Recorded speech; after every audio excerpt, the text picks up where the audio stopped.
Ang tao, yung mata natin. Oo, mga aibag natin. Si Ate Helen din, ang lalaki ng aibag. Nalating tulog eh.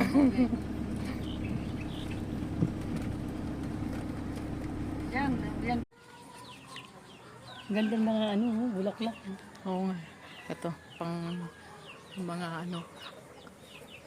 May, di ba mahal ang malunggay doon sa inyo? Ito, ang gusto ko talaga ito, yung kulay na yung para bang may pink siya, may ano siya.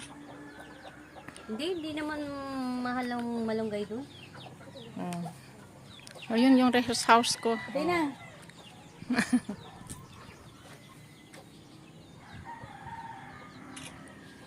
I-send mo naman ha. I-send mo. Hindi yung tinatago mo lang dyan sa cellphone, di ba? Oh, ayan o. I-send mo ha. Ay, si Cinto. Teka lang, wait lang. Apurado. Inyong